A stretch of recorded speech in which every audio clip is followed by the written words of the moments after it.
qui me révolte le plus, c'est l'injustice. Et je sais pas me taire, c'est terrible.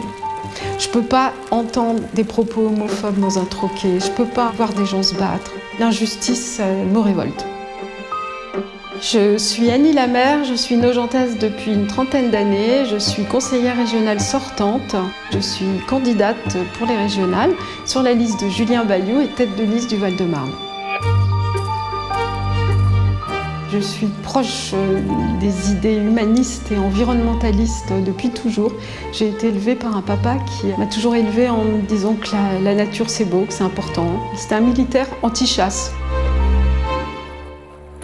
En 2002, j'ai postulé auprès de Jacques Bouteau, maire du 2e arrondissement, pour devenir sa directrice de cabinet.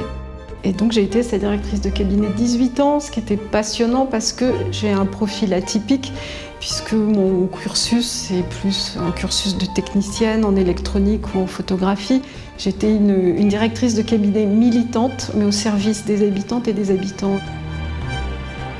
Dans l'opposition d'une mandature qui est quand même assez violente, puisque Pécresse gérait cette région avec sens commun.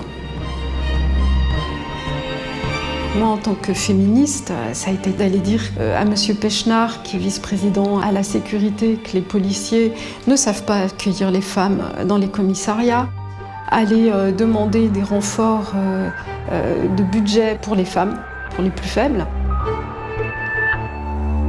Le bilan de Pécresse, c'est beaucoup plus pour ses amis, beaucoup plus pour le grand capital, et c'est beaucoup moins pour celles et ceux qui sont en difficulté, pour les femmes seules avec enfants, les femmes victimes de violences, et puis pour la nature en général. Une gestion de la région en étant écoféministe, c'est prendre en considération le genre dans toute la politique de la région. Et c'est prendre en considération les femmes, pas les femmes contre les hommes, mais c'est faire attention à ce que notre politique ne soit pas en défaveur des femmes, et donc en défaveur de l'environnement, parce que ça va de pair.